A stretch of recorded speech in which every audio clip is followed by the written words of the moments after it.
এক নম্বৰ কথা হ'ল যে আমাৰ ছাত্ৰ ছাত্ৰীসকলে শিক্ষক দিৱসৰ কি তাৎপৰ্য, আমি শিক্ষকক কেনেকৈ সন্মান কৰিব লাগে, শিক্ষকে আমাক কি শিক্ষা দি আছে সেই বিষয়ে অৱগত হ'ব লাগে।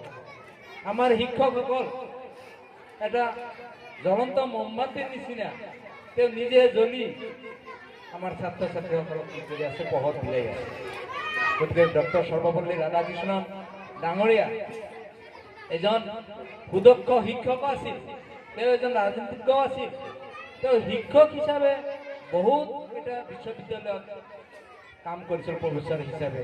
1918 চনত পোনপ্ৰথমতে মাইসুৰ ইউনিভাৰ্চিটিত কাম কৰিছিল, তাৰপিছত 1921 চনত কলকাতা ইউনিভাৰ্চিটিত কাম কৰিছিল।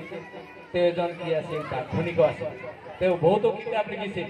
তেওঁ প্ৰথমতে ফিলচফি অফ ইণ্ডিয়া কিতাপখন লিখিছিল।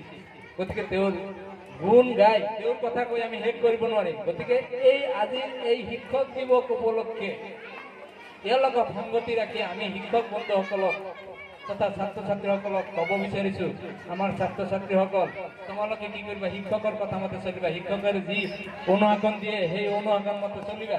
তোমালোকৰ কেৰেক্টাৰ প্ৰমোশ্যন কাৰণে যিসকল পৰামৰ্শ দিয়ে সেই পৰামৰ্শবিলাক মানি চলিবা। আমাৰ ছাত্ৰ ছাত্ৰীসকল আজিৰ ছাত্ৰ কালিৰ নাগৰিক হ'ব। গতিকে আমাৰ ছাত্ৰ ছাত্ৰীসকলে শিক্ষকসকলে যি পৰামৰ্শ দিয়ে সেই পৰামৰ্শমূলে আগবাঢ়ি যাব বুলি মই আশা ৰাখিলোঁ আৰু শিক্ষক বন্ধুসকলৰ দীৰ্ঘায়ু কামনা কৰিলোঁ আৰু আমাৰ ছাত্ৰ ছাত্ৰীসকলৰ ভৱিষ্যত দীৰ্ঘায়ু কামনা কৰি যিহেতু সময় খুব তাকৰ, ইয়াত এইখিনি কৈ মই মোৰ বক্তব্য সামৰিছোঁ। ধন্যবাদ।